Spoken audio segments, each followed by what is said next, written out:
I'll just follow the sequence of faces I see. World Okay. Anthropological Union, that's you, Ed. Introduce yourself.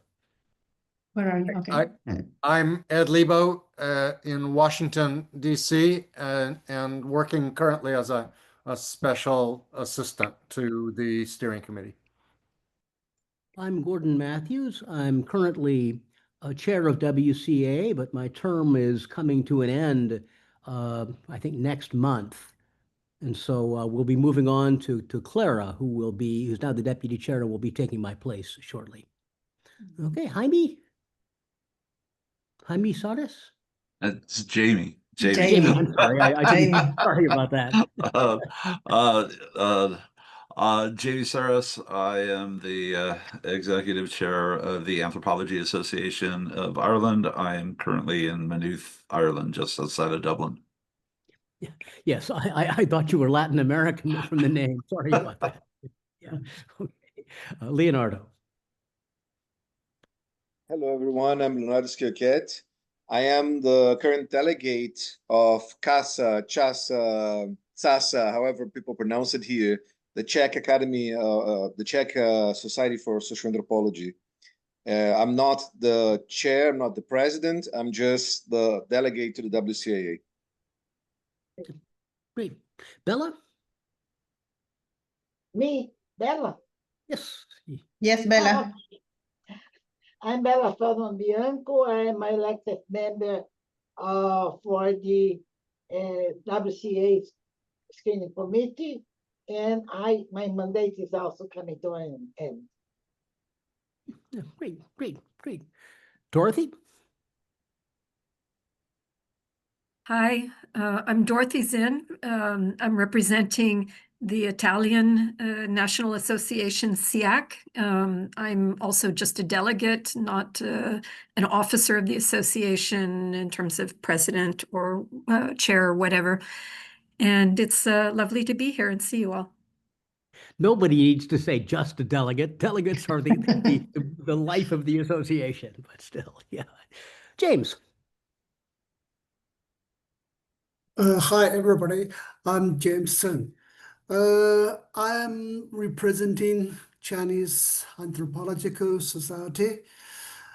I'm the chief editor of a journal, International Journal of Business Anthropology.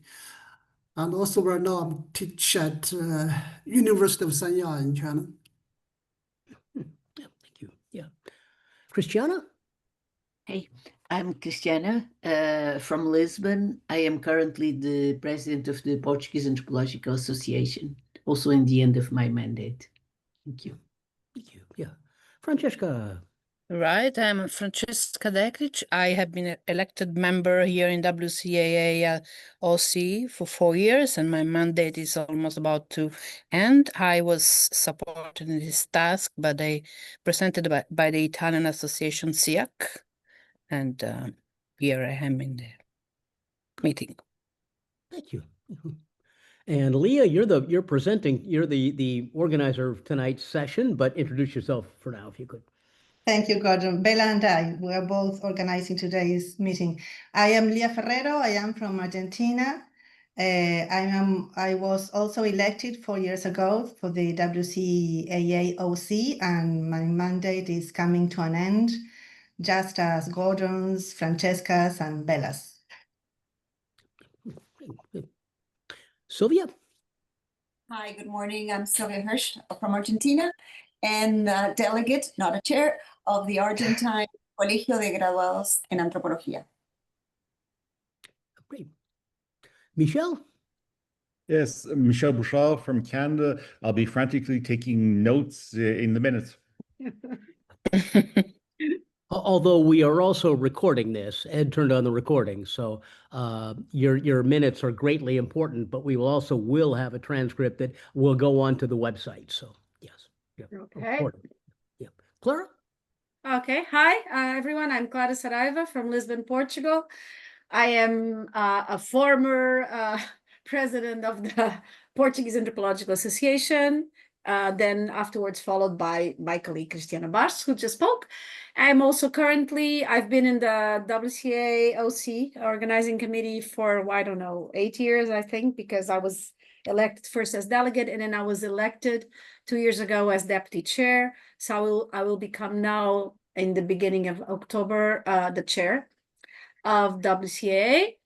So I'm very happy to be here today. I'm very happy to see you all. I'm also very happy to see some people that are new here, like Gabriel Darong, who hasn't spoken, I think. I came in 1 minute later, so I don't know if he has spoken or not. And since I'm talking now, I'll profit the occasion. I will also do it at the end of the session as I kind of coordinated with Lia Ferrero. But I just want to say that, as you all know, we will have, first of all, the Congress in Guatemala in the beginning of November 2025, so in 1.5 months. But also, and most important, we will have the elections, okay? And the WCAA-OC elections will take place most probably in the beginning, the first few days of October. And people have sent their candidacies. We have several candidacies, which is great, from all over the world. And we will have an online session, which would most probably take place either on the 30th of September or the 1st of October. We're still checking that, and you will receive that information in your mails and in the mails of the respective associations. We will have a public session where the candidates will present themselves to all of you and will defend their positions so that afterwards you can make an informed voting in the first days of October. So we are still receiving. The deadline for receiving the candidacies is September 20th. So we still have 3 days to go.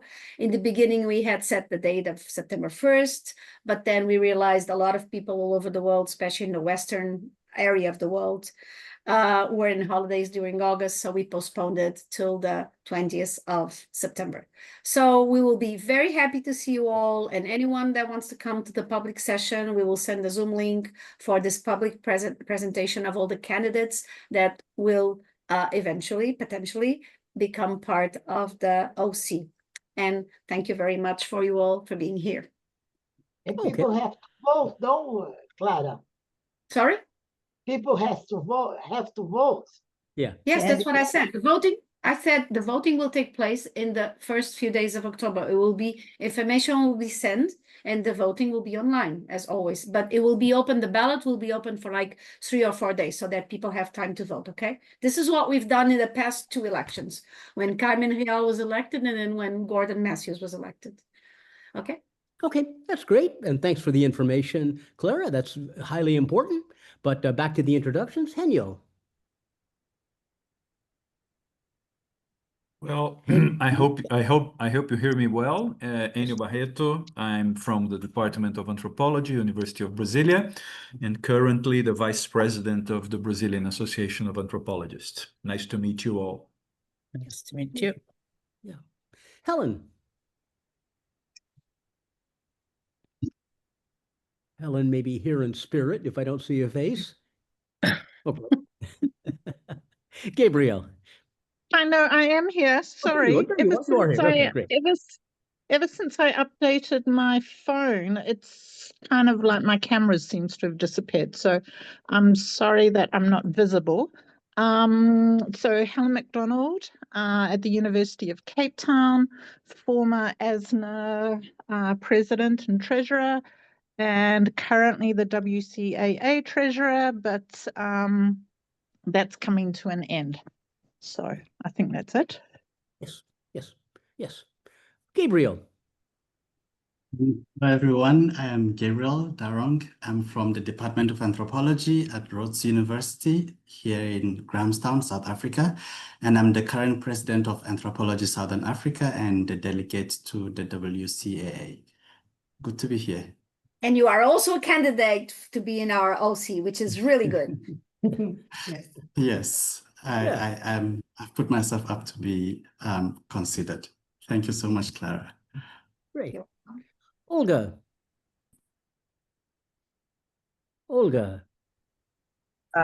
Hello. My name is Olga Orlic. I'm from Croatian Ethnological Society. Currently, I'm the president, and Croatian Ethnological Society was lucky enough to join WCAA this year, I think, a few months ago. So actually, this is new for us, all these meetings, and but I think that it's a good step for Croatian Ethnological Society, and I also hope for the WCAA. Yes, it's good you're here. You did come in relatively recently, so welcome. Michael hasn't. Hi, yeah, it's great to join this meeting and to see all these wonderful people, and to participate in the progress of anthropology in the current state. Yeah, and where are you from, Michael? From the Global Council of Anthropological Linguistics and the University of London. Yes. University, sorry, the University of Of London? Rwanda. London. The Oh, University okay. of I'm London. thinking, okay, sorry, you spoke very fast, so I understood Rwanda. I was thinking Rwanda. Okay, all right. London. University of London, right? Of course. Sorry, sorry. my Welcome, mistake. Michael. We do have Great to several. join you all. Yeah, we do have several new faces, so welcome. It's good to see you here. And as you can Thank you, see, Gordon. as you can hear from all of us, that we are in a transition stage now of several of us leaving and several more of us coming in. Great. That's what we should be. We always should have new blood coming in and old blood leaving. So terrific. But now, Leah, I leave it to you. Let's get started. Okay, thank you, Gordon. Well, as it has already been stated, this is our last delegates meeting with the current WCAA chair, deputy chair, and OC. And it is our last meeting before the Guatemalan Congress, the Guatemala Congress. Well, thank you to everyone for responding to our invitation. For today's meeting, we would like to propose a conversation. We sent an abstract via email, but I would like to say a couple of words before starting with the intervention. So for today's meeting, we would like to propose a conversation considering the context of escalating violence at the international level, where human and non-human life seems to be losing value, which increasingly right-wing political proposals, Gordon has something to say about this, which are based on these negative values leading to wars, massacres, genocides, and environmental destruction. In a context of also discrediting science, especially social science, including anthropology, in this meeting, we are interested in reflecting from the perspective of our associations that are the heart of WCAA on the present and possible futures of the discipline of our own societies and of humanity as a whole. As usual, the proposal is that each delegates participate for around 4, 5, or 6 minutes, no more than that, because we would like to have a conversation after the participations. And before starting, I would like to ask Bella if she would like to say something else. Bella? Okay. Yes, can you listen to me? Yes, Yeah, we can. I Yes. just want to say that we have been doing these delegates meetings for a while already. And first we started with questions related to the pressing problems of our times. And people talked a lot about precarity. And then we had another meeting about the anthropology and state. And finally, the futures of anthropology. And I think that by this theme of today is related also to the future of anthropology. And I think that we have to think not only theoretically, but in terms of what is happening in our countries, in our associations, related to the present conjuncture of neoliberalism and far right, and what is happening to in our countries, in the world, and also to anthropology and to the people that we studied, and also think about what can we do. It's not just a discussion as a discussion, but how can we unite and think about the ways that we as anthropologists should act in different, taking into account the different conjunctures that we are living. And I don't know who wants to start. I don't know if Gordon wants to say something, or we can, we can ask. Especially, I would like to say one more thing. Anthropology is especially reunited in our associations because, as we all know, WCAA is an association of associations. So we would like to put the focus on our associations and to reflect from those places or spaces. So, who would like to start? I'm not going to start. I don't know much to say, but I would love Ed to start because America seems to be the global center of insanity these days, as far as I can tell. What can you tell us? Right. Lovely. I don't have any prepared remarks about this, but I will say that like in many of your countries, the right-wing Trump government in the US has enlarged the powers that normally are reserved by the parliamentary or legislative branch of government to eliminate public support for social science research and to call into question the integrity of the national agencies that are responsible for collecting and curating and disseminating data about economic and social conditions in the country, including education and criminal justice and labor and economics and even the census of the population. And those two things, public support for research and the integrity of the national databases are absolutely critical to the future of anthropology as practiced here in the United States. And frankly, I haven't seen much in the way of organized response from the national organizations, either the American Anthropological Association, the Society for Applied Anthropology, the American Association of Biological Anthropology, or as we in the US consider archaeology a part of the anthropological community, the Society for American Archaeology. Many of our organizations have sort of reduced their visibility rather than increasing both the visibility and amplification of voices to register concerns about these executive actions. But are they doing anything? Because, like, as You know, we are, some of us are from countries that suffer dictatorships. We Yes. know that maybe we are invisible, but doing things.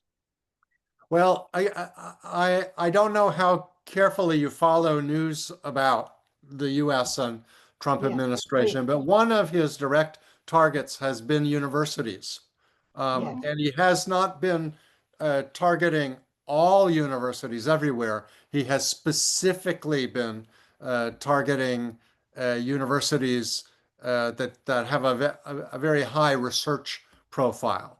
And he has been punishing them by threatening to, or in fact withdrawing research funding that had already been directed to these universities. And it is an intimidating tactic. And most of the responses have been to try to be quiet and gentle, suave, and hope that by not intimidating or not fighting back too strongly, that there will reach some sort of accommodation. My own observation is that when you let a bully do this to you, they always want to do more. There's never a point at which they're satisfied that they have dominated you so much. So it's not exactly a dictatorship, but it has heavy overtones of authoritarian regime. And universities in particular, higher education and research institutions, I think are a strategic target for this action. I think that Jamie Ferris wants to talk. Yes, thank you, Ed. Now, Jamie. Yeah, I largely concur. I mean, I'm American by birth. Irish by choice, I suppose you could say, at least European. I think there's several things going on. What anthropology can do is probably limited. And the irony, I think, is in part that a lot of tools that anthropology left lying around are being deployed on by the far right. I mean, there are several decades of anthropologists critiquing everything from the Enlightenment to expertise, and those tools are not that difficult to pick up for, you know, a whole set of purposes. I don't think as a discipline we were ever clear about what democratizing knowledge meant. Very often we, you know, we're not democratizing knowledge. We were making more room for other kinds of experts. I mean, in cultures that have shamanism, for example, you know, to become a shaman is not a democratic process. It's a form of expertise that, and so we've been, I think, very poor at defending the idea of expertise. And I think that's something that we could do immediately. I think another thing that anthropology has been complicit in, albeit we've had a lot of company, is a whole series of terms that we largely framed, at least in their modern sense, culture, community, habit, a set of ideas that have been researched and critiqued. But we've not been very scrupulous about following those terms into other discourses. So I'm working on a paper on the Irish far right that I'm trying to finish, and between a few other things. And, you know, one of the things I really think needs, you know, that we could do is a much more sustained reflection on what is a community, what is a political community, what are the expectations that one has of a political community. I think that in those places we might have some traction. We're not going to do much. I think, I mean, I'm very sympathetic to my colleagues in the United States, which I'm now getting weekly almost queries from different people, you know, about the possibilities of moving to the EU. Some of these places are mobile. I mean, Harvard is mobile in a way that Liberty University is not. You know, and you could play the tape of life 10 years forward with this and see major universities abandoning the United States. I think some pressure needs to be put on the American Anthropological Association as well. And this is just a side note. I don't know who has had this experience, but I was a discussant of a session I was in for November, literally blew up. Mostly European scholars, mostly mid-career and younger. So by any measure, mostly from the privileged North with the right kinds of passports and would not have the normal visa problems that one would expect. 5 of them would not go to the United States. They do not feel safe anymore.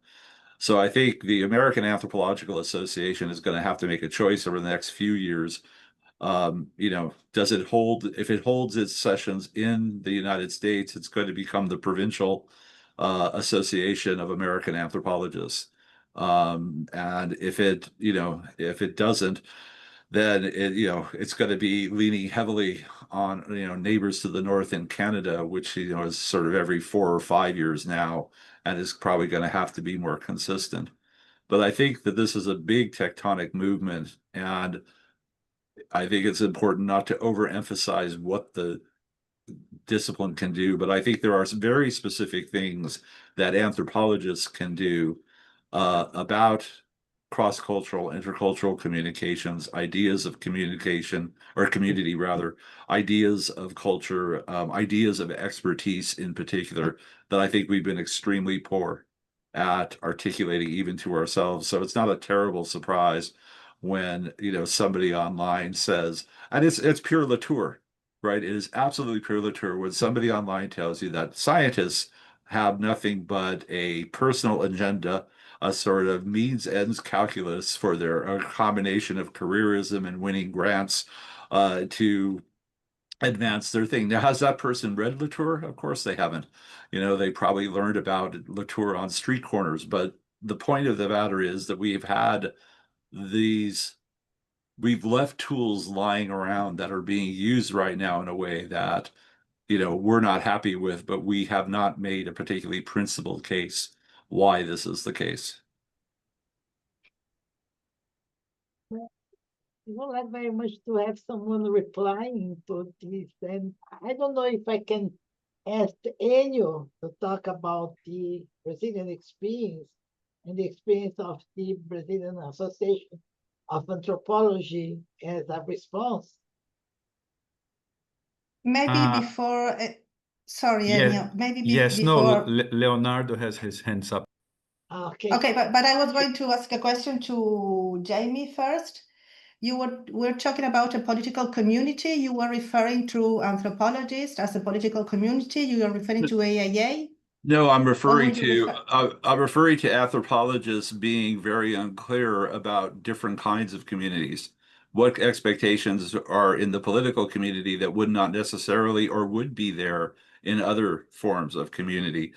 We've been very vague in terms of public presentation of, you know, for example, I mean, I wrote a cranky piece some years back for Cultural Anthropology, a comment about various anthropologists who were talking about engaged anthropology, and every one of them presented themselves as a defender of a community, and almost every one of those them had formulated some kind of local resistance to the state or the economy by either allying with or creating an NGO, which got its money from the state for the most part.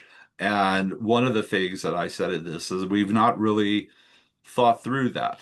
I mean, what is it? What ideas that are legitimate for a community that are not? Do you have the right to a community that never changes, where people move in that you don't like?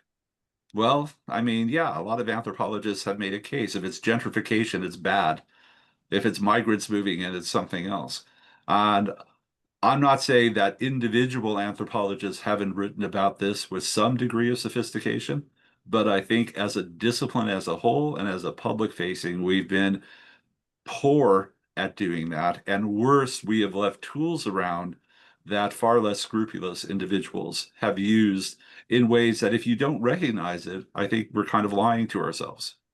If you don't recognize aspects of how the far right talks about community, that talks about how scientists, how the Enlightenment was always kind of a lie, how scientists are are first and foremost kind of calculating individuals, and then maybe fifth or sixth in the priority list have some idea of contributing to knowledge. I think we're just lying to ourselves if we say that we cannot recognize that kind of argument. Thank you, Jamie. Perhaps we can go back to those arguments in the second half of the meeting. Okay, Leonardo has his hand up, and then I think Enio wants to participate. Yeah, well, I'm just going to say one short thing and then come back to it later because I also want to hear Enio. So I'm just going to hint at the fact that Jamie, so first of all, I really like what you said. I think you raised some really good points. But I think that the anthropology as a science, as a practice, as an engagement is very different in different contexts in the world. Of course, we have to remember that maybe what you're talking about is more anthropology in the United States of America, because I represent here the Czech Academy of Sciences, but I'm Brazilian, and we have been very often accused, as Brazilians, accused of being too political, too politicized, too public, and too whatever with our anthropology, even within the IUAS and so on and so forth. So, I'm going to keep what I really wanted to say for later. Now I wanted to just hear Enio as well.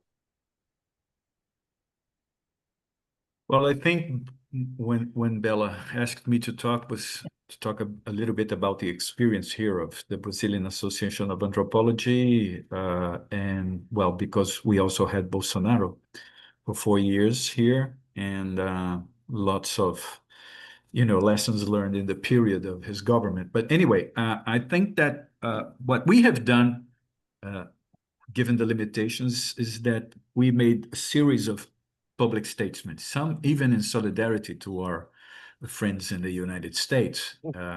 We have sent letters to the AAA.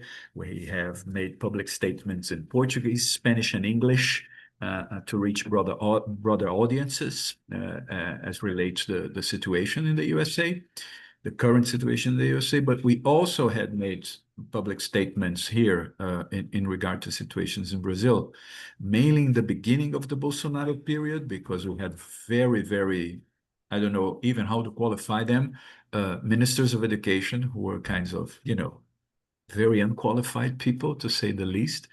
And we have to respond to some attacks, and we try to do it publicly, both using, our internal channels of communication, but also, trying to reach the press and so on. I don't know if that is sufficient, probably not, but it was what we tried to do during this period of the Bolsonaro government and the Bolsonaro administration. That superimposed with the period of the pandemic, the COVID pandemic. So we have like a kind of a, devil synergy working on at that period. So just to say, at least to share some issues with you. Leonardo, your hand is up again, or? Yeah, because that's what I really wanted to say originally, is that although I agree that it's a very important question also, like what can we do? Perhaps a more important question is what should we do? Because we don't need to do only what we can affect, what we can achieve, right? But we have to do what we must do.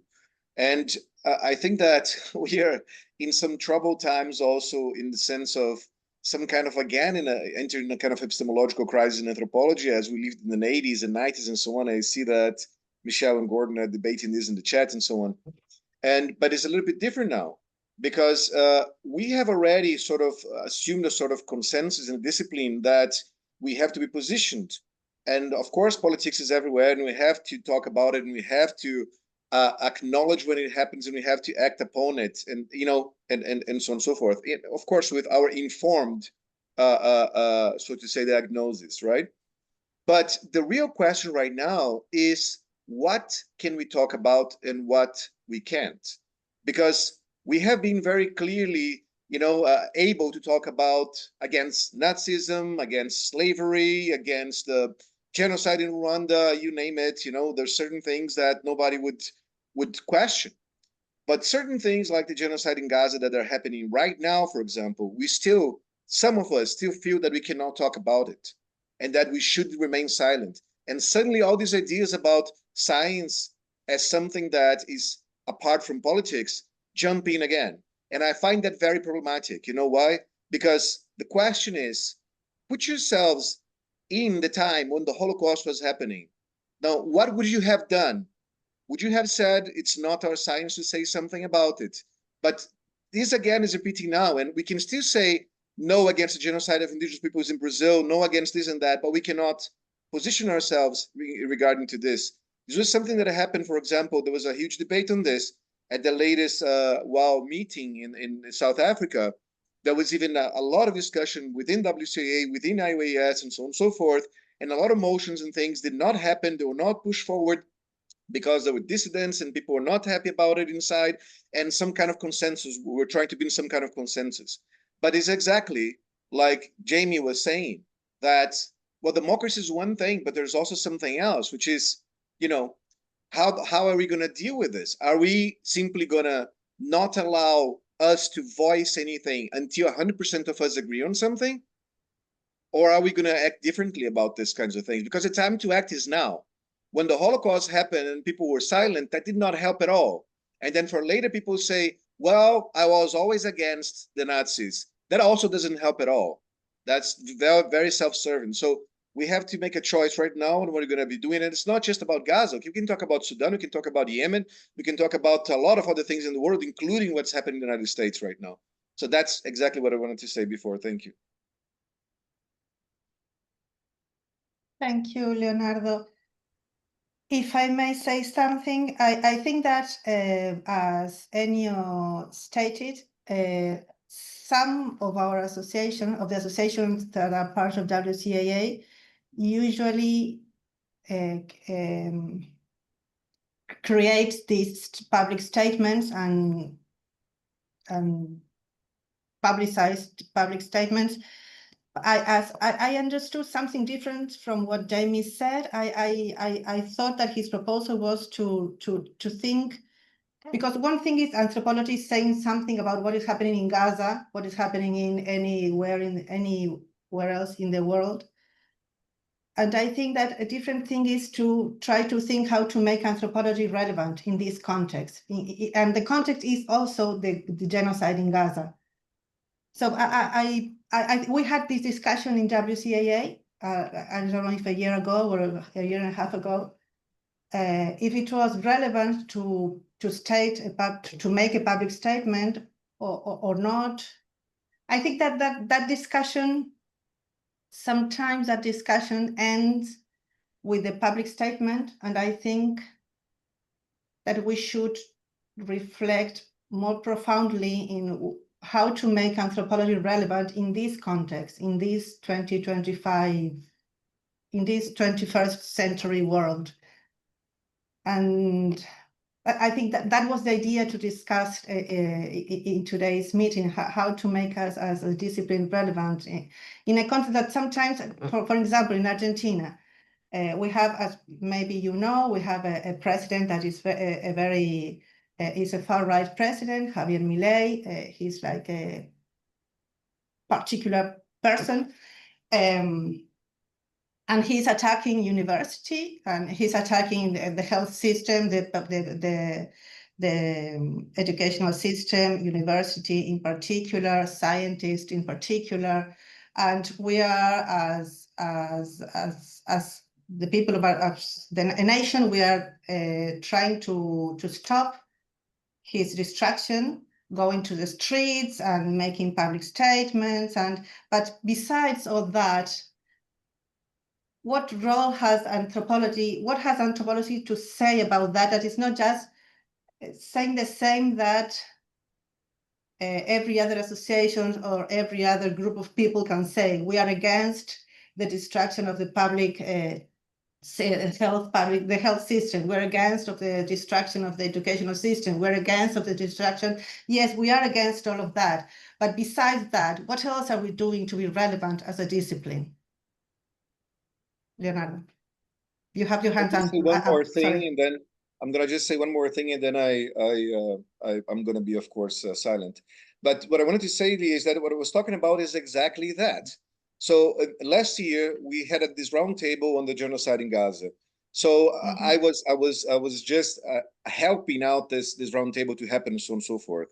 And I was inquiring if WOW would actually propose that round table as a WOW round table. Because why? Because this is a very relevant topic, something that makes our job important in the world.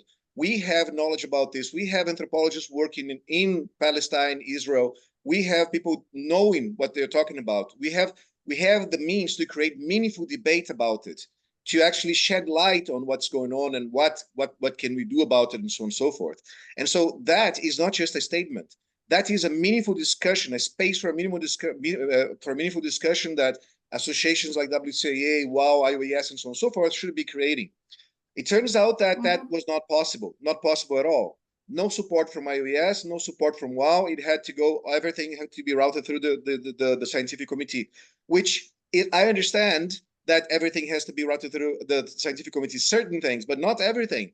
When there's a topic that is so important, that is so affecting everything else in the world, as the Palestinian situation is affecting for more than 77 years, by the way, you know, that it shapes a whole region and more than just one region, we have to make space to make that happen. And we are not taking that position because we are afraid of it. We are afraid of positioning ourselves. And this is what I am afraid of.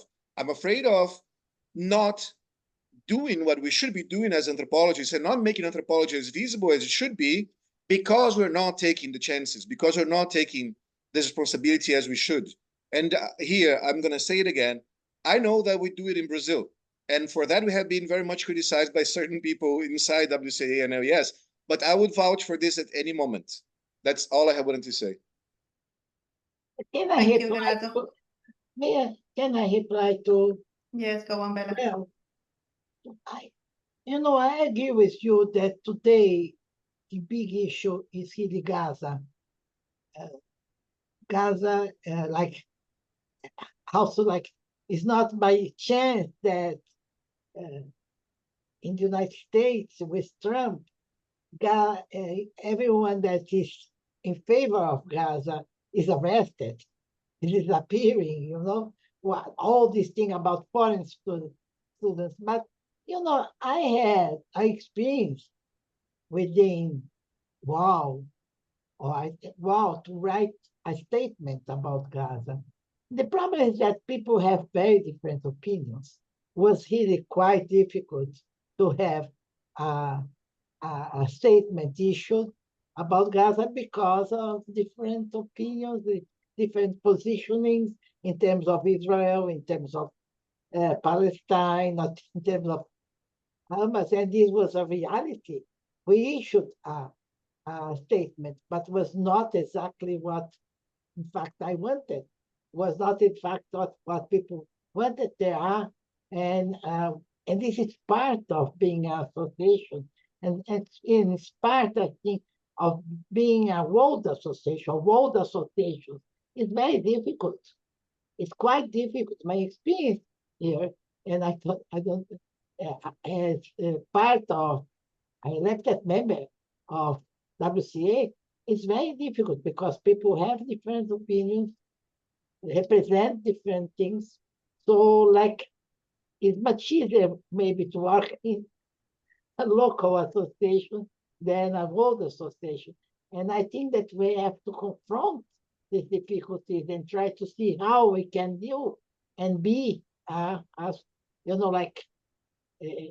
with the difference also. I don't know what is the answer, but it's part, I think, that of thinking anthropology and the future of anthropology. Also because people are, have different political positions and different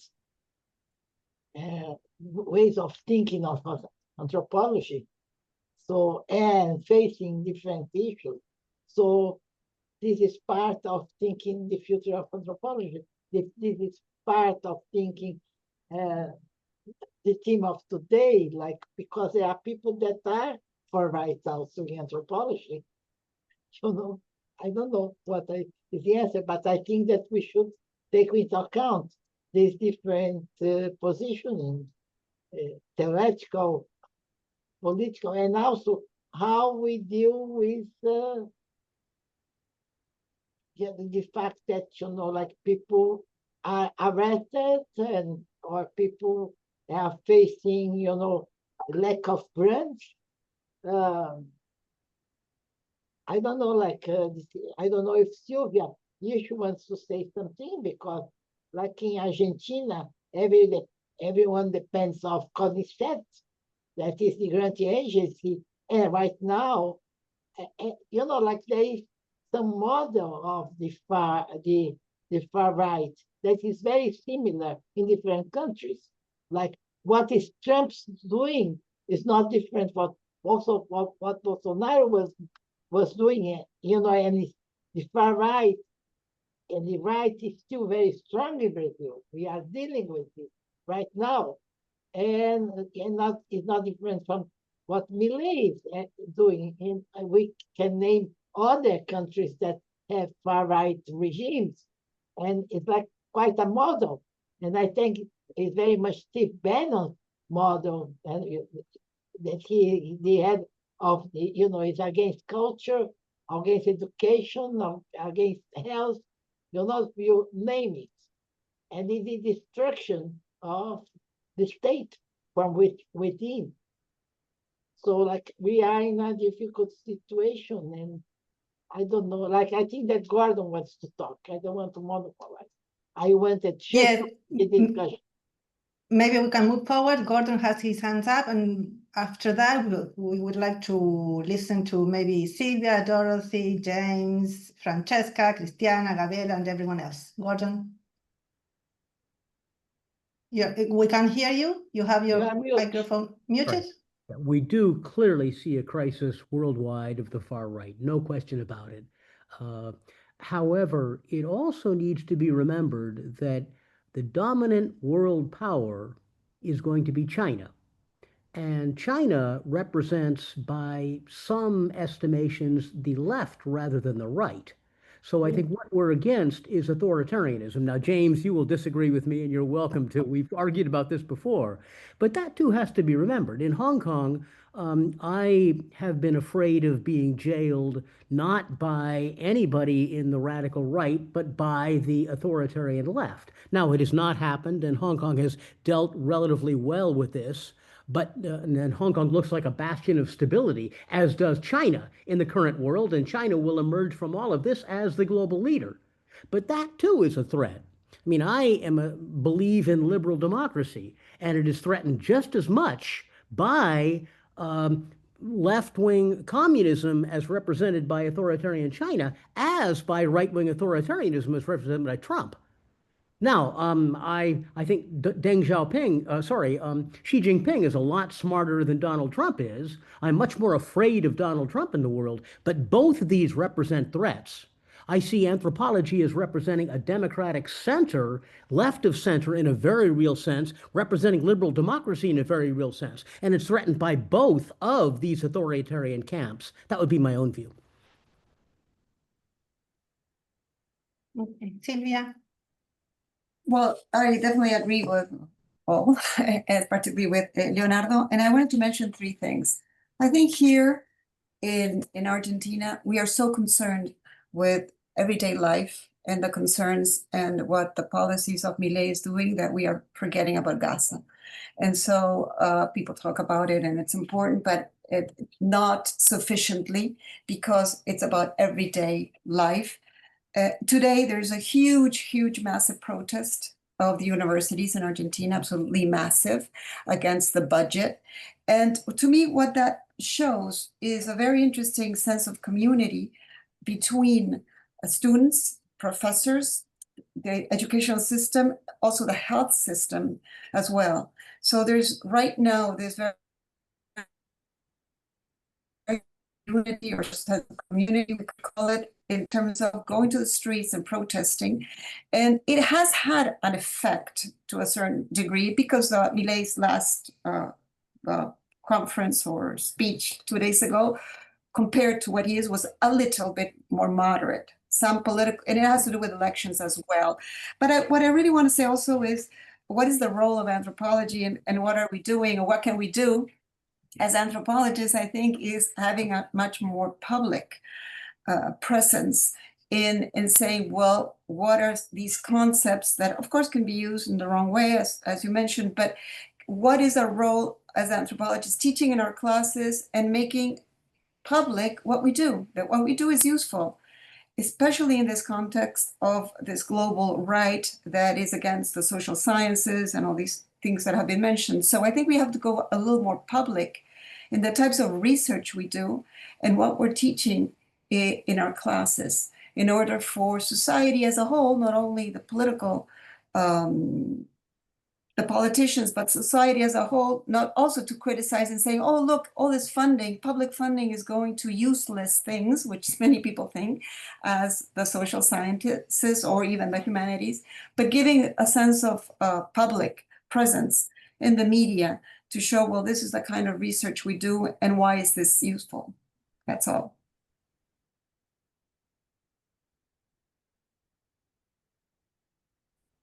But if we think about that, Sylvia, in our classes, we are all the time, almost every anthropologist in Argentina teaches, no? Is a teacher. At university or at the secondary high school or high school.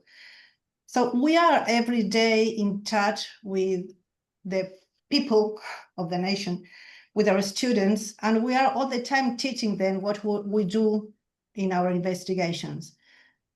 And maybe we have to teach differently, or maybe we have to have a different approach, because that is a public platform. The classes are a public platform. To become more public is not only to be in the news, in the media, or in traditional media or social media. I don't know, maybe we have to approach our investigations in a different way. Maybe we have to communicate, even in classes, in a different way, so that students can really see that the money that CONICET, for example, that it is our national agency that promotes research, is not being wasted, as the government is all the time saying. Ridiculous, I don't know how to say, but putting research as if it were ridiculous. Okay, Jamie, and then I would like to hear from the people that hasn't participated yet. Okay. Jamie and Dorothy. Oh. Dorothy? I'm happy for Dorothy to go because she hasn't talked yet, so I'll talk after.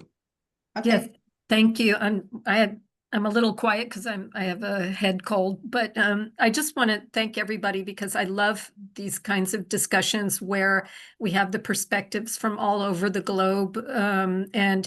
For example, it was really valuable to get Gordon's input about the fact that, yes, while the far right is troubling for many parts of the world, the real issue is authoritarianism, and it's not only left and right. But in the end, I also would ask, what about the so-called left? And outside of, I mean, I don't want to talk about the Chinese so-called left. They've seemed to have gone fully on board with capitalism. So I don't really know what's left of communism in China. Other than this authoritarian part, but around the world, the concern for the social, the public good, etc., it has been so eroded by neoliberalism, and I think that it's so hard. The left in so many places is no longer a real left. And everyone has been atomized by these processes too. So having collective movements to improve things, it seems so anachronistic now in this world. So that's all I have to say. But thank you again for organizing this, because I think that these discussions where we all share these experiences are really valuable. Thank you.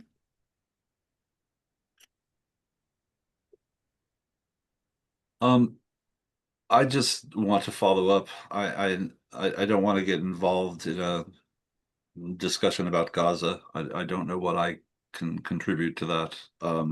But I do want to emphasize that the way the world is developing right now, anthropology should really be the queen of disciplines leading the discussion. I mean, we haven't even talked about something that's impacting all our practices right now, which is artificial intelligence. And in many respects, our students are putting each of us through completely unethical, because we never signed up for it, experiment in Turing tests that at what point will AI become indistinguishable from an undermotivated undergraduate who hasn't read that much, so we'll believe that on the other side of the curtain there is a human being. Some anthropologists write about that, but I don't think that, that really profound question of what it is to be human, which is presumably one of the big questions in anthropology. Although as anthropology becomes interested in viruses, rhizomes, and bacterium, I'm not completely convinced that all of my colleagues share that. I do think that, the message of the right wing, which is completely involved in community culture and habitus about what is being attacked, who is supposed to defend it, That's sort of, you know, and I think what the experience in Ireland is different is anthropology in Ireland has grown. I mean, we've had 3 hires in 3 years. You know, and I think we've done that in part by making ourselves available to larger departments within university politics and making a case that, you know, if you did your thing with anthropology, you would produce a better version of someone going into business or someone going into law. I mean, I think that micro politics is one kind of question, but I think the macro politics of, you know, what issues are we actually able to put a unique perspective on, um, should be more forefronted in our public pronouncements. That's a big question, Jamie.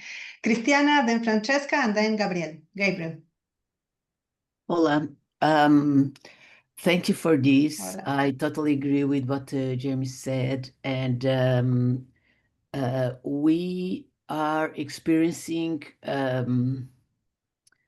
like being at the fence and almost falling in many of the European countries where I'm speaking from, and seeing what is going on in the US, experiencing so nearby what's going on in Palestine is very anguishing, dramatic, and we ask ourselves, what can we do better?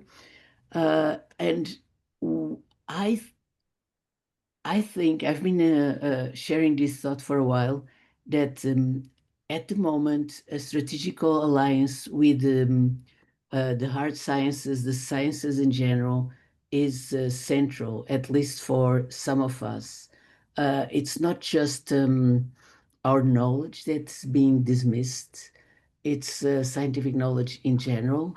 And as much as part of us has been historically critical of the assertiveness of positivism and the assertiveness of scientific knowledge, we might be in a better position for our impact, to be in a closer relationship, in a common struggle with the hard sciences, and maybe along the lines of what Jamie said, maybe in a more epistemological ambition, or just a practical, strategical way of not letting this sort of right-wing, nihilistic, demagogic ideology that is taking over the world, let alone the war-like annihilation and fascism that is coming from many parts of the world. Israel is just one case. We may want to be more strategic and about this, about being in alliance with the hard sciences. That's my thought. Thank you. Thank you. Maybe after Francesca and Gabriel's participation, Sylvia, would you like to react to that, perhaps, according to Conizet's experience, but after Francesca and Gabriel? Right. Well, the situation we are living is really complicated because there is a reduction of the spaces to talk and to express. So the question is not whether we all agree the same way what to say about Palestine today, but the question is that there is no longer space to do it. And in case you may be fired out. I mean, in the United States, people fear this because people have been fired out and keep being fired out for this. So, and this is the wave of authoritarianism that is going on, and is going on in many universities. And I believe that the fact that in the United States this is becoming so legitimated by the state, it might create a wave, continue the wave in open the spaces in Europe as well to these things. So I really agree with Christiana that probably that the fight here that they are doing is against sciences in general. So they closed the CDC, which is the center that does epidemiology all over the world, and that should control with vaccination certain diseases. and then we don't have any more this information for all the world. So in case there is, there is aviaria in the United States and there is no longer control of the data, so there will be another epidemics very soon, and there will not be data because science is not to be recognized. So I really agree with Christiana that we should probably ally with scientists too, because our problem now is not just to give statements, but to have alliances, because actually anthropologists might find their way through, assessing new narratives. In the United States has been closed, the Smithsonian Institute has been under attack. So a rewriting of the history of what the United States or America is going to go on. And so maybe some anthropologists may be attracted by this kind of thing. So I'm not sure that all anthropologists might have the same ideas, but I think we should ally with the scientists because the entire attack is against science in general. That's for what I have to say for now. Thanks, Francesca. Gabriel? Thank you Or so much. Gabriel, And thanks I so don't know. much. Yeah, so depends on where you're from. I usually say I'm Gabriel, but Okay. some people will say it's Gabriel. So I said, well, whether you're English or Spanish or Portuguese, whichever way you pronounce it. But I'm really happy with this discussion, and I haven't spoken all this while because I really wanted to understand how this kind of discussions go on within the group, being my first meeting. And I'm happy to see the openness to have diverse perspectives. And one thing that really stays with me in all of this conversation is how honest are we with ourselves in our beliefs, right? That we have public platforms and opinions, but behind the screens and behind the papers we write, who are we? And what are we really standing for? Because in the end, it's hard to deny the fact that there might actually be anthropologists who are in support of this extremism. And that was the case in South Africa during apartheid, where there were anthropologists who were fully in support of extremism of the apartheid government and found ways to promote racial segregation with the belief that, you cannot taint the white race, which was considered as the superior race at that period, right? So for me, it's a question of who are we behind the public statements that we strive to make. And the moment we are honest with ourselves, and I'm not saying that there's any one way of being a human person or thinking, but it's to say, do we value human lives and do we value diversity in all honesty? And if we do that, how are we promoting that within the spaces we're in? Apart from making the public statements, and someone said earlier, what do we do in our classes? These are public platforms. In our classrooms, what do you do? In your community, what are you doing? Because you can't sit with arms folded in your classrooms and not bring in the values that you believe are ideal. Respect to human life, respect to diversity. Even if we don't agree, can I still respect you to still be alive? If we're not bringing those into our classrooms, into our community work, whatever we then do at the public platform for me becomes just a public drama, right? It becomes performative action. But we can do both at the same time. And I'm not saying we shouldn't go into public engagements or make public pronouncements. But behind all of that, what are we doing in our communities? How are we ensuring that diversity is respected and promoted? And that, for me, colleagues, is my invitation to all of us to say, let's also introspect and think about what we do every day, apart from the public statements, apart from the big projects we write, because we can write a project about how bad it is to sleep at night, but we sleep every day. That's just an example, right? But are we doing what we believe in? And is what we believe in ideal for the promotion of human ecosystem or the ecosystem in general, not just humans? Thank you so much, colleagues. So for me, it's a call to look inwards, and that will really help us to know what we can change about ourselves if need be, because none of us is perfect, but then how can we then bring that which will bring more value to society into the public statements and engagements we make? Thank you so much. Thank you, Gabriel. I think that you raised a very central topic, that we can't think anthropology beyond anthropologists. And that is a key thing to think about the relevance of anthropology.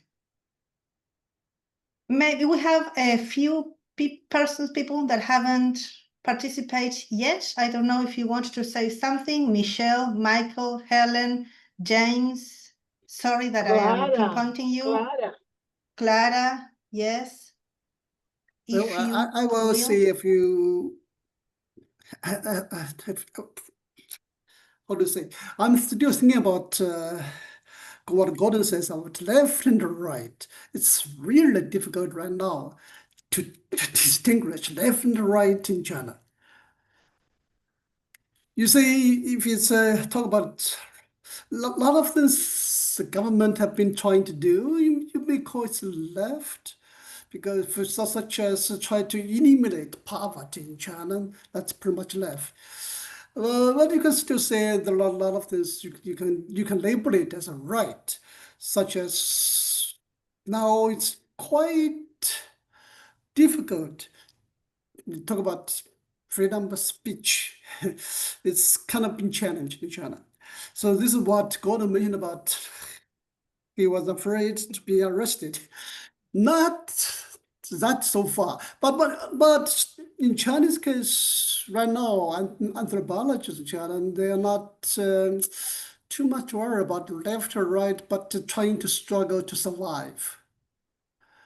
Because the world economy pretty much affect Chinese economy, and Chinese economy pretty much affect the university's funding. And also the public, because Chinese, the one-child policy in the 70s, in the 80s, now had kind of a side effect. So not of, for example, today we had a meeting at, now I'm working at University of Sanya at its sociology, College of Sociology. At this meeting today, our chair mentioned about the decline of the students. I mentioned about if we didn't have enough students, the whole department might be in jeopardy to be eliminated. So this kind of things, a lot of those kind of things just kind of, how do you say, the survive is the first thing for a lot of Chinese anthropologists. And also the government policy sometimes changed. Now the anthropologist has been, the Ministry of Education that put anthropology and sociology together. As anthropology, sociology, population, and folklore, this is four disciplines together under sociology.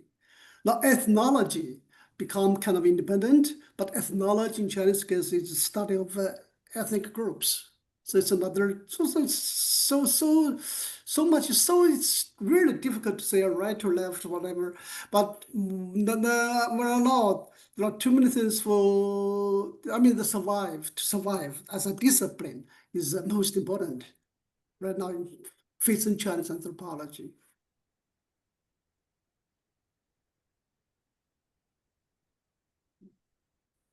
Thank you, James.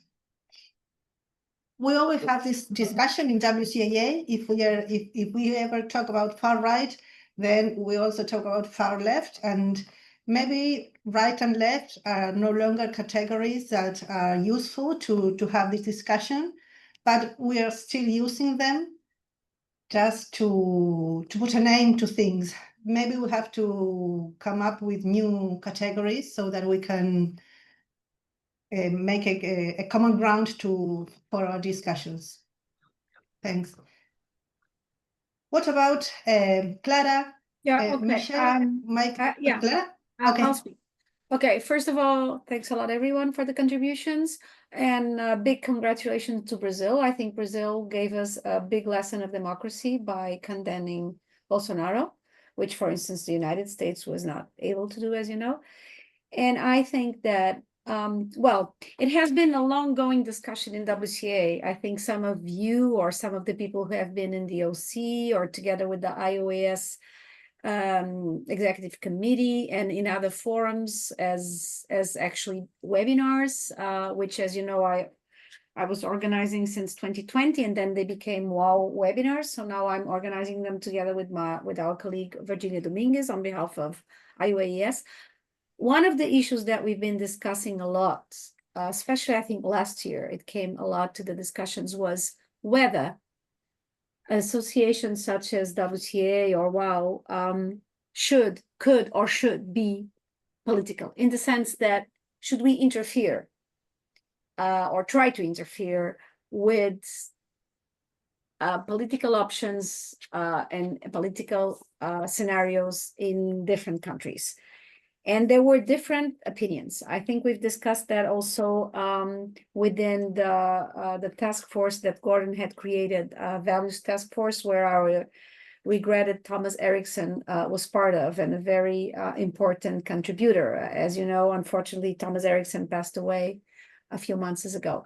But we discussed that, and Thomas, and Gordon, you'll correct me if I'm wrong, but Thomas defended that anthropology should and could interfere with some political options, like we've done in WCAA very often. As you all know, especially people in the OC, we've often written letters on behalf of anthropologists who have been persecuted, who have been in jail, who have been sequestered, who have been under terrible conditions by various non-democratic states. And we've done that quite a lot. We've also tried to come out with statements, as Bella very well knows, and other Brazilian colleagues know, for instance, in defending indigenous populations when they also are at threat. And so in that case, I fully agree that we should and must write those statements, those letters, to defend anthropology, anthropologists and anthropology, but not only. The question in those discussions was whether we should interfere only when anthropology or anthropologists are at risk, or should we interfere also as anthropologists on a world that is unfortunately in a huge turmoil, as we know, when democracies in general are at stake. And as I was saying, there were different opinions in this task force. There were the people who said, no, we should only interfere when anthropologists are at risk or anthropologists at risk directly, such as not only anthropologists at risk, but also departments, policies such as the ones from the current United States government, as you know, that is totally denying any support to social sciences, and that is actually, as Ed stressed, is actually closing down departments, shutting aids to the human sciences or to universities that are known to be intellectual spots for diversity, for intellectual diversity and debate. So should we do that, or should we just stick? So should we do that in the sense of sticking just to matters related to anthropology, or should we interfere as far as world and especially nation states politics are concerned? And I think this is something that is not resolved in anthropology, and it's very important. I know, we all know that, for instance, ABA, the Brazilian association, is very active in not only defense of indigenous populations, but also in engaging in political issues altogether, which I think is fine. But we cannot make everyone do that. I'll give you an example. Okay, when this all not unfortunate, but tragic, unfortunate is not a good word, this tragic war between Israel and Palestine, it's not a war, it's a genocide, I think we all agree, started, I tried to set up a webinar with the Palestinian Association and Israeli Association, thinking that, well, we anthropologists should think higher than just this stupid politicians who drag the world into wars, okay? So we should unite, and that was my ideal thinking. We should unite and try to make the politicians come to a sense. Of course, we know that this is utopic. We anthropologists are not strong enough to make politicians change their minds or stop wars, but at least we can try and we can make our voice be heard, right? So I remember I tried to do that webinar, and the response I had from both associations was that, no, we don't want a dialogue. So unfortunately, even, there was no response. No, one didn't respond, the other one said clearly no. So even within anthropology, unfortunately, we are not able to unite anthropologists in the, for the sake of a greater good, which is peace on world. I'm sorry, this sounds like the pageant of Miss Universe, but what we want world peace. That's what they all say. But it's true.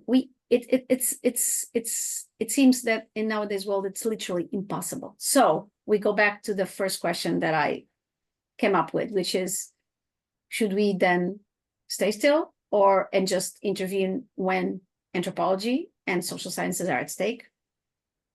Or should we go on trying to interfere or at least, give our opinion on matters that are state nationwide? I mean, I think the statement of Gaza that Bella was referring to, actually, yes, it's true. In the South African Congress last November, there was a motion for a statement against the Israeli genocide being implemented in Gaza, and it was voted that the motion would be done. Now the thing is, it hasn't been published in the WOW website or the WCAA website because it needs to be voted. A statement like that needs to be voted by the delegates, by the different associations, at least as far as the WCAA rules go. In my opinion, it could have been done. I must say, I apologize for my ignorance. I don't know why we haven't done it yet, because actually I think it came up as a WOW potential statement, and so it needs to have both the steering committee and the delegates voting. I really can't recall why it has not been done, because I'm sure everybody would sign it, would go for it, right? So these are often complicated questions, especially this issue of different opinions within anthropology of whether we should or should not intervene directly or try to intervene directly on nation-state affairs. So this is a question I am sending out to everyone who's here as a point of reflection, let's say. Thank you. Well, I think that Thank you you, are Clara. suggesting another discussion. I think that's an important discussion. Of course, it is an important discussion, and I think we're going to have some space in the upcoming Congress to discuss this, right, Leah? Because we have panels and also roundtables that will address such issues, and I think these issues are really important nowadays within the social sciences and within anthropology. Yes, we will have those spaces in the Guatemala Congress. Going back to what Gabriel said, I know that sometimes we say we all agree with this, we all agree with that, and going back to what Gabriel said, I don't think that if we put that statement to vote, everyone will be in favor of that statement, and that has to do with what Gabriel said. We have to think what we stand for as persons. So it is a political discussion if WOW is going to make a statement or not based on the acceptance of the totality of its members and delegates, or if WOW is going to make a political move and public the statement. Gordon and then Leonardo. Okay, I want to first just clarify what Clara was saying in terms of Thomas Hyland Erickson's views, because he was reluctant as I am to make political statements. He and I, in the last months of his life, had a really interesting debate on whether an anthropologist could vote for Donald Trump or not. And we debated back and forth, and he was as uncertain as I am. I myself would like to believe that anthropology is not only occupying a certain political spectrum, but anthropologists can be of all political persuasions. However, having said that, in terms of Gaza, back to you, Leonardo, I think one could be against a statement maybe 3 months after the Hamas incursion into Israel. But by this point, no, it is genocide, undoubtedly. Statements do need to be made, undoubtedly. So I would completely agree with it now. And over time, stuff changes. I would also say that anthropology can make a political statement now in that we are in favor of democracy, liberal democracy. We are not in favor of authoritarianism of any kind that seeks to deny pluralism. And I'd be willing to say these are values that transcend any particular political space. These are cross-anthropological values because anthropology does value relativism, diversity, and so on. So I think there are pan-anthropological values that can combine people who are conservative and liberal as common anthropologists. That's what I've come to believe, and I think a statement can indeed be made. So I have become much more willing to make political statements now, given what's happened to the world. And I think anthropology can represent a certain political view as long as it's of breadth. Okay, now Leonardo, and I will insist only one more time, just to say if Michelle, Michael, and Helen would like to participate. I don't want to be insisting all the time, so Leonardo, and then if they want. And if you haven't seen, there is like a parallel meeting in the chat group, in the chat part of the Zoom meeting. Leonardo? Yeah, thank you everyone. So far, this has been a very important debate indeed, and I'm very happy to be part of it. And I would like to say that I really like the way Clara put it. Okay, and first of all, Clara, I do understand very well when you can talk about this later. Why is that these associations did not want to work together? And why is that impossible to make it happen, especially from the Palestinian point of view, of course, right? But the point here is that what I'm trying to say here is that I think it's time for us to reevaluate, not necessarily our anthropological values, some of the most established values, but what we mean by them exactly. And so let me say this. Let me first beg you to consider that we're not talking about opinion, like everyone has an opinion. And thus that, we have to respect diversity and respect that we don't have a consensus, which in turn prevents us from taking a stand as a collective institution, for example, or as collective institutions, right?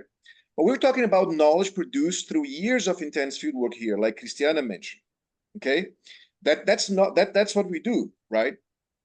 And so we're defending that our science or our practice, whatever you want to call it, has some relevance in the world today. That's what we're doing. If we just say that, well, everyone has an opinion, we cannot reach a consensus, therefore we cannot make any public statement or any sort of so on. Frankly, I'm much less worried about public statements than I am of creating the spaces that we have been talking about that have been closed here. But such spaces are going to be open if we decide to push them forward. For example, in our WOW meeting, say we're going to have a roundtable on what's going on in Gaza right now. And we as an institution are going to promote that roundtable. Not if we just wait until it comes up, somebody proposes it, and it's approved by the scientific committee. You know what I'm saying? So this is the kind of political decision that we need to have. Politics is not just about I support this group versus the other group. It's about I support a certain debate. I'm gonna, we're gonna make an effort here to make this happen. We're gonna take a stand. Taking a stand is politics, right? And again, we to be politicized, to be located, doesn't mean that we are engaged in a position that we're only going to defend prior to having done field work. I mean, of course, as Gabriel said here, we have to look inside ourselves and see exactly what we support, what we truly stand for, and so on and so forth. So the point here is that we, for example, I did field work. I have been done field work with Palestinians for more than for 20 years exactly right now, right? I did not start with one position, but after 20 years, I think I've learned something. And my positions are very well located from a very specific angle. I have something to say that should be valued by the community of anthropologists as a specialist on the topic, right? Not as just anybody's position, like as my mother's position on this or my 9-year-old daughter's position on this, right?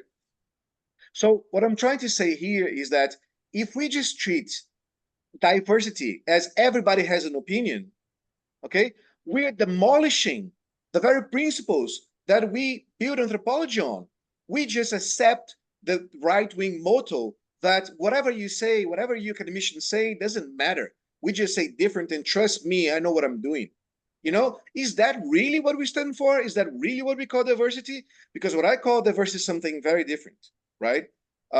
So much has been said, basically, to support diversity. But my point here is, what do we consider diversity, right? Should we respect the opinion of a Nazi, so to say, about what happened to the Holocaust? Oh, well, we know they also had a part in it. They are social actor. Let's respect their position too. You know, let's look at both sides. There are two sides of the story.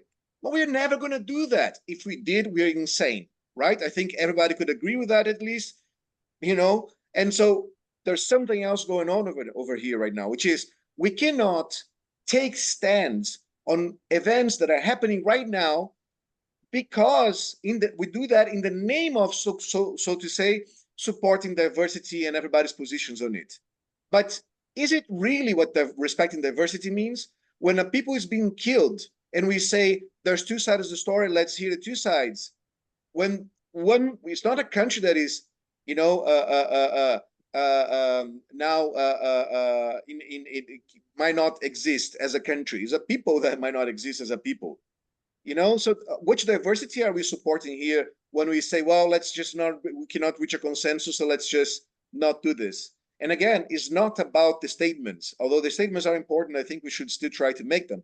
But it's more about creating the space for these discussions to happen, and especially giving the voice for those people who have been obviously severe massacred by this, right? So talk about power differential, which is what I think we anthropology should be doing, right? I hope that we also have an agreement on this, which is that, you know, anthropology as social science, we must look, we must create a diagnosis of the social situation we analyze by looking at how power is located differently across different sectors in different processes and so on and so forth of society, right? So basically the point is that we were never going to give a voice to the Nazis. We decided that already, right? But why can't we reach a consensus on some current goals? And when exactly what we're doing at the university when we teach a course and a student come and asks us, show what should we be doing about this, or how can I understand this? And we say, well, we can't say anything, we can't do anything because we didn't reach a consensus. And the student's going to go home saying, well, you know what, anthropology is worthless because it can't serve for me to understand what is the really important things happening on right now in the world. So basically, what I'm trying to say is that I think it's time for us to reevaluate what we mean by these core concepts that we stand for right now. Are we really standing by them right now, or are we not? So, and I think that goes very well along with what Clara said before. Thank you. Thank you, Leonardo. Michelle and then Clara. Okay. Well, I would add perhaps say two things. One is we're living very much in the age of disinformation, and this is not just happening happenstance because we have external agents. If you look at, for example, the right-wing American bloggers and those on Twitter, now X, etc., many are being funded by the Russian state. Many are being funded directly and indirectly. We have in Russia, we have our troll factories that are there to influence the outcome. They're pushing this idea that there needs to be a civil war in the United States against the right versus the left. And China also has its hands into this, the use of these factories and trolls and disinformation. So we're living in an era where very often we have efforts being put to create disinformation, to promote disinformation, to put the finger on the balance to lean one side or another.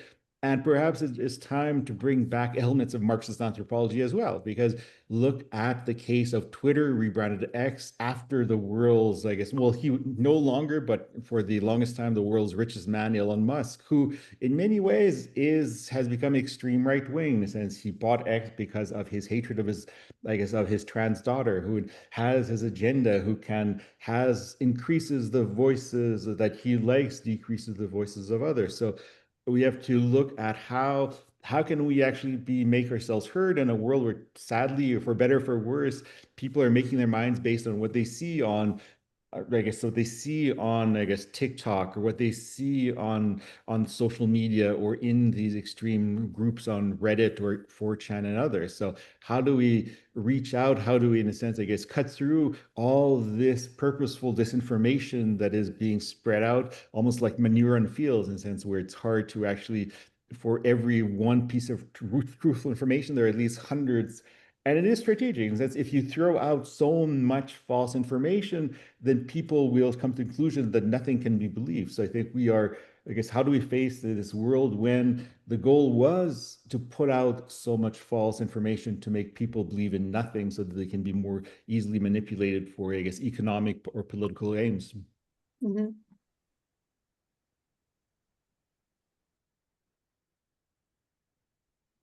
Thank you, Michelle. Clara. Okay, so and then Francesca.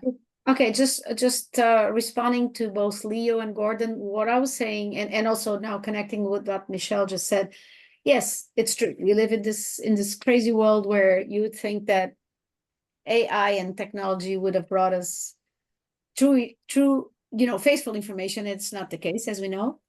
But the other thing is, going back to what Gordon was explaining much better than I did about his discussions with Thomas Erickson, and several issues that we discussed in the Values Task Force in our meetings. Yeah, this issue of can an anthropologist be a right-wing person is a delicate one.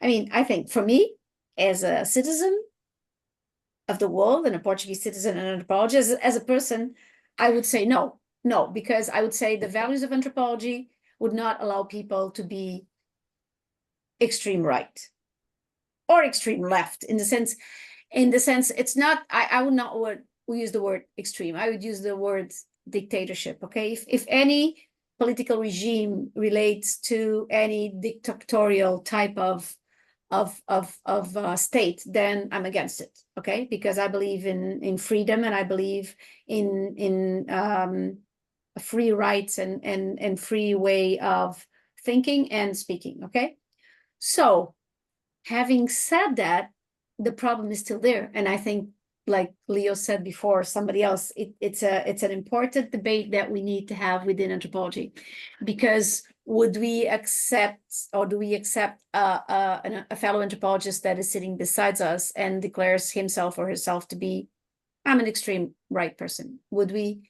I mean, we would probably all gaze at him or her and, think he's not a real anthropologist, because anthropology has different values. Anthropology as a discipline. Anthropology as a discipline that was ideally created to also understand different worldviews. So does understanding different worldviews, does cultural relativism brings us to accepting all sorts of political stances or views of the world and of the way people should behave? So this is a question I have. I have my personal opinion.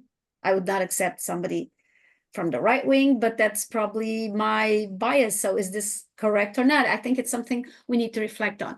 The second thing, and relating to what Leo was saying, is yes, when cases such as the genocide that is going on in Gaza is happening, just like we criticized the genocide that happened during the Second World War, should we not directly intervene? I mean, can any anthropologist defend that? And I can tell you that I know a few people who do. Why? Because they look at things from the Israeli side. So anthropologists are, above all, also humans with different political opinions. And so and Christiana knows what I'm talking about. For instance, with some people, I avoid the issue because I know that if I go into that discussion, we will stop being friends and colleagues because I have one opinion about what's going on in Gaza and Israel, and other persons have other views. Now, this is correct and possible because, as I said, we are human beings, and being in a democratic country thus far, I hope the Portuguese far wing that's been coming up fast in the last few years does not win this upcoming municipal elections. But having said that, you know, as a person, I say, okay, I'll avoid this because I don't want to cut relations with other people who are my colleagues and who have a different view. But from an anthropological point of view, is this correct or not? I mean, I don't think it's correct to shut our eyes on genocides as a whole. Okay, and in that sense, why do we write letters against genocide of local indigenous populations in Brazil or in Australia or wherever it may be? And why don't we do it when there's such a huge genocide going on in Palestine? Okay, so these are really indeed very complicated issues, and I think we must reflect. But I tend to agree with Leo. I think we need to act, you know, and going from words to actions, which we've done, and this issue now of Gaza is dividing people, and it's crazy because we say, okay, in the United States people are divided because there's a lot of people against Israel, but then you know, Israel interests are so important in the States, and there's so many people and so many Jewish people who have very strong interests in the States, so the opinion is split, and we're talking about a huge powerful nation, as you know. And then what happens in the microcosmos of our anthropological community? See, that's what because we are indeed a microcosmo community if you think of other interests in the world.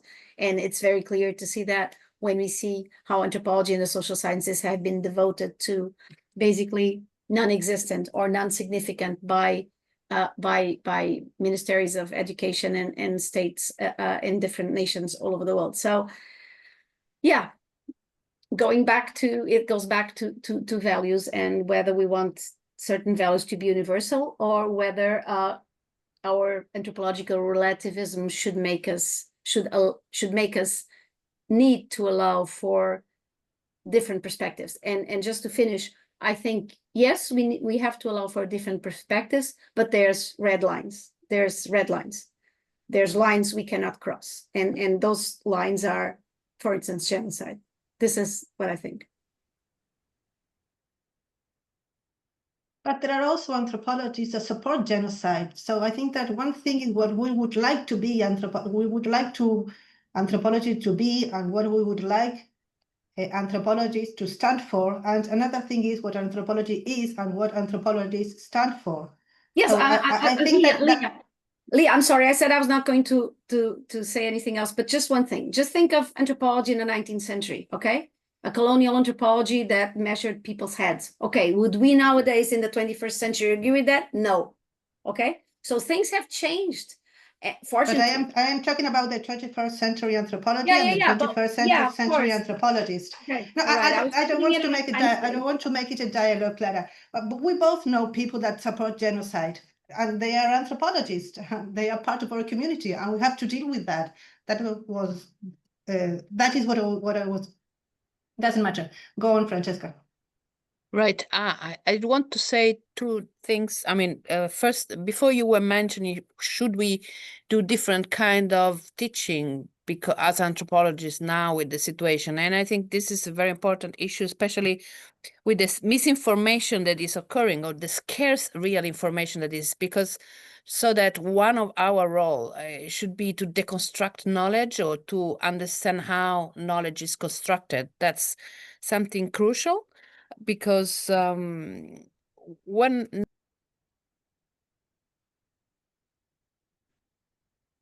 you are Francesca, mute. you muted yourself. Did you hear anything about what I said? No. The last 30 seconds, you were muted. Okay, right. So one thing is to kind of deconstruct knowledge and presenting the different aspects of knowledge, because misinformation is there. And so it's a different way of teaching, spending time in trying to understand what is there behind what the false information is given there. I mean, I spend all my time in the classes with migration just to explain what is really happening in spite of the misinformation that is there, just demagogic issues about fear of invasion of migrants. That is what it happens. So what I spent almost all the hours of my teaching trying to give different aspects that make people understand what is really happening. And then people can discuss, but without information, you cannot discuss. That is one thing about how can we be teaching. The other thing is about the decreasing of the spaces for discussion. I mean, I really believe that what is happening in the United States is not just authoritarianism, it's really fascism in the sense that you cannot talk, you cannot say things, and if you say things, you are fired out. This is, I mean, this is, it's not just authoritarianism, it's just the restriction of spaces to discuss anything. So,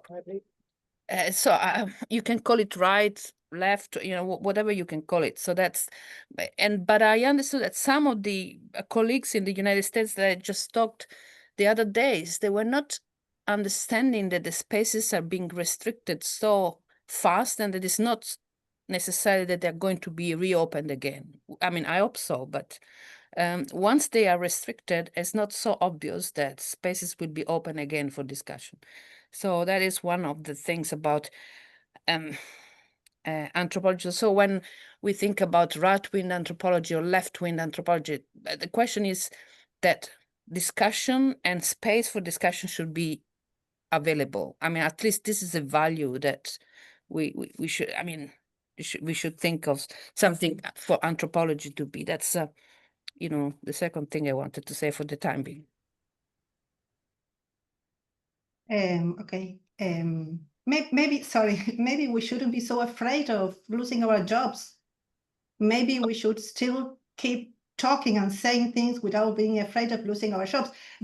In the global south, in Argentina, we have different dictatorships, and those dictatorships meant that people lost their lives and their jobs, and that's part of life. Maybe we should think of different ways of earning our life and not depending only of the salary of the university, if that means that we can't express ourselves, maybe. Christiana? Right. I wrote in the chat, I think it's time for a public position in WoW. I think too many people have died in the Gaza region. Too many war projects are going on. Too much of the extreme right is destroying the very tissue of knowledge, society, everything that we stand for. We are witnessing something. It's like somebody said rightfully that now anthropology should be the queen discipline of everything because we think about these things. I don't think any of us predicted that things would go so rapidly into this abyss of billionaires making controlling power and most people getting losing their lives. We are witnessing to something that's really horrific all around the world, and I don't think it's time for WoW to keep thinking how do we reach consensus. What are we may say a moderate thing, but it's good time to do a statement. And you know, what I deal with it. Maybe we get cut off from the US, from Trump's US. Maybe the US won't be in Trump's hands for the entirety of our lives. I think it's really horrific what's going on. It's my feeling. Maybe Gordon and or Clara can answer that. And we have Sergio Lopez that came here later than the rest of us. I don't know if you want to participate, to present yourself, to say something. I'll talk at the end probably, but I think Henyo had your hand up, right? Who has their hand up? No, I think he just put the finger up, the okay symbol, something like that. My Sergio, own- would you like to say, sorry? Go ahead. Sergio, would you like to say something? No, I just want to say hello. Sorry for being late. You know, I am teaching here and there, and I will have to leave in 10 minutes as well. So, well, sorry for being late and glad to be here with you. Okay, so thank you, Leah. Okay, and you're representing which association? Sorry. AIBR, the Network of Ibero-American Anthropology. Yes. Okay, thank you. Oh, yes. Thank you, Sergio. Okay, Gordon, sorry. You go This is now. a great discussion. I think we're coming to a common position. In South Africa, I felt rather alienated because I was saying that anthropologists shouldn't make political statements about things we didn't know anything about. But I think we are coming to a common position here that I appreciate. I mean, Leo, I hope to talk to you. I don't see you here now, but at some length about this and for all of you. I do think that we can, yeah, I see you now. I do think that we can come to some common position based in respect for democratic pluralism, that can indeed exist. And great, I'm really happy to see this. I think we are in a common playing field here, a common field of agreement, a global ecumene, really. So I'm really happy to have been part of this discussion. Clara, would you like to add something to that? No? Well, I think, I think that's great that we are coming along and thinking about, the larger issues of democracy, of humanity, of being human. I think it's great, Gordon. I am very pleased with your changing position. Important, I think. Yeah, at some point we have to, yeah. I think, like, it's very good that, Gabriel remind us about the different type of anthropology and the anthropologies of the past, and maybe not only of the past, that had this, that were legitimizing the so-called white supremacy, and there are still people doing that. But I think that we went a long way from that in terms of our discipline, and I think that it is very important to continue to study humanity, what makes us human, and also to study the far right. We need to study the far right to avoid it. We are living very bad times now. We should remember this. Yes, we are, Bella. Well, we've been here about almost 2 hours. I don't know if anyone else wants to add something, or if we can begin to end the meeting. I had the third point that I didn't mention, and this is the audit culture that we have been taught. I mean, I'm sure that most of us are within this entire system in which everything is to be counted and everything must be cost benefit. And this is why you could close departments just because you have just 29 students rather than 30, or just because philology or Romance philology or anthropology may not be so important as any other thing like firm management, business management, or whatever. So I think that is one of the biggest challenge that we are facing now in all this, because it's organized from the top and it's very difficult to criticize. If you criticize it within the, I mean, I'm talking about university at the moment, but if you criticize it within the institution, you become, kind of dysfunctional. So you have to make a network outside your institution with the other institutions, and probably different institution in the world. So that could be one important thing to do.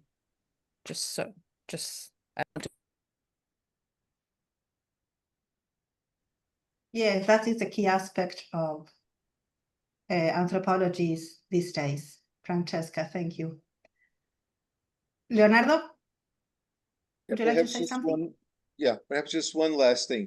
So I am one of the guys who lost their job because of this. Okay, I spent 9 years at the Austrian Academy of Sciences, and in the beginning I was not told that I was losing my job because of that. The president of the Academy of Sciences, not my director, who always supported me. I went through 3 directors, and they all supported me very, very strongly. But the president of the Academy of Sciences first created administrative issues of why I couldn't be there, chain contract, because there was no director that was passing to the other one because of this and that. I didn't have a habilitation, and I got the habilitation. Then it was something else for years, okay? Until it became very clear that it was that. I always knew it was because of that, and some of us always knew it was because of that, but a lot of people denied it. Just really thought, no, this has nothing to do with that. It's not a political question. Until it became very clear after the war started, this part of the genocide in Gaza really started, okay? That a lot of other people started to lose their jobs as well. And some of us even wrote articles about it and so on and so forth, especially in Germany and in Austria, before it became a thing in the United States. And it still is a thing in Germany and in Austria, okay? So the point here is that we also were not looking at what's going on. And I remember that for years I had reached out and tried to say and put it. I didn't have a place to put it. I didn't have a place to say it. I even felt like confused about it. There was nothing, nobody who would defend me. The only person who was ever defended from ever actually losing their position was actually Ghassan Haj, because he was the big shot that everybody was, that was visible, and everybody and their mothers wrote a statement supporting that he should not have been taken out of the Max Planck Institute. But Ghassan was just the 0.5% of people who were affected by this. And most of us were invisible, just like me. And nobody ever did or will do anything about that. So there are several ways in which these actions by Israel, by the way, not just against Palestinians, but against Lebanon, against Yemen, against Qatar, against and so on and so forth, have been silencing but not only Palestinian academia, but any academia that is pro-Palestinian. And I wrote especially about why is this the case and what is the exact mechanism by which this happens in Germany and in Austria, right? But so other scholars are doing about other things. So these are indeed elements that should be on the table, we should be discussing right now. And that's why there's one voice that should rise up now, that we should give more than the other. It's because this voice has been silenced. Like, historically speaking, all minority voices were silenced. And it's our commitment is to bring up these voices, right? So that they can be heard, so that we can have a better understanding of what's going on.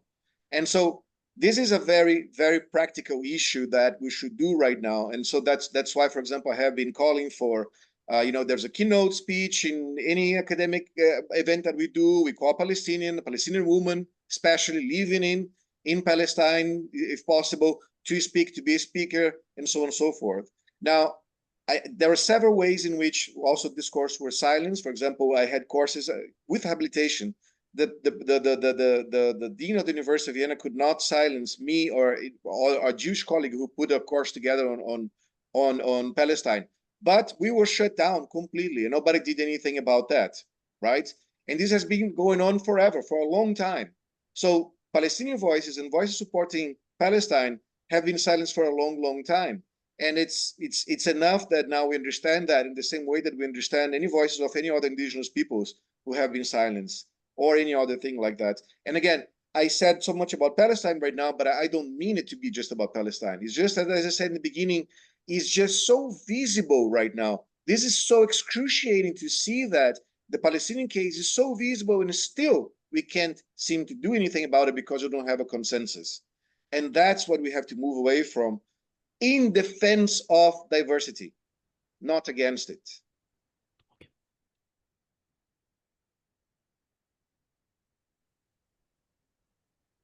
Yeah, thank you, Leonardo.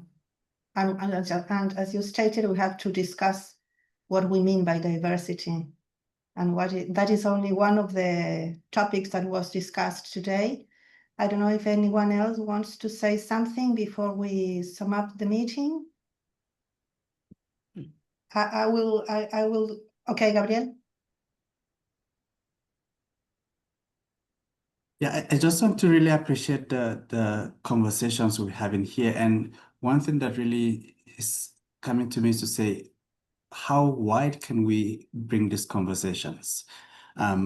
What spaces can we bring these conversations to? Because there are more people that need to be part of such conversations, but also participate, being part of it either by just listening and learning or actually engaging. Maybe we need to begin to think of ways in which we can indeed have such conversations more regularly or with wider audience beyond delegates. Thank you, Paris. Yes, we do try to have wider audiences. Clara has been organizing since 2020, if I am not wrong, the webinars. And now that at the beginning they were WCAA webinars. Now they are WOW webinars, and we are trying to reach a broader audience. And we also have this space, the delegates meeting. That is something that started last year, if I am not wrong. And we are pushing our limits as far as we can. I would say that we had several challenges for our anthropologies were discussed today. I will not try to sum them because my English is not that well, because my English is not good enough. But I am really happy with the way the conversation went, because we had a real conversation about different topics, but that they were in a way part of the common conversation. And I think that is the objective of that is the reason to these meetings, that we can dialogue and create a common platform to discuss those pressing issues. That is the title of the first delegates meetings, those pressing issues that our anthropologists are facing nowadays.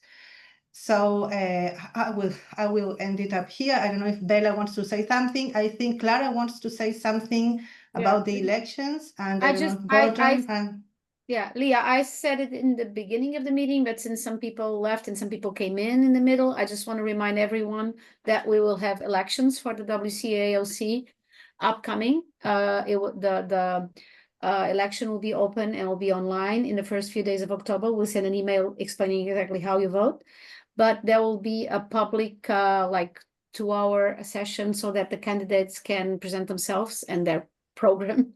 And that will probably take place either on the 30th of September or the 1st of October. We're just checking everyone's availability, but you will be informed. So please participate and vote, because voting in a democratic process is the best way to keep democracy going on. And we need, in WCA, we do need the input from people from all over the world. And it's also, like Leah said, it's very important to bring, or Gordon said, sorry, to bring new blood into these associations, so that new people come in, younger people, but different people, different countries, different people. It's very important.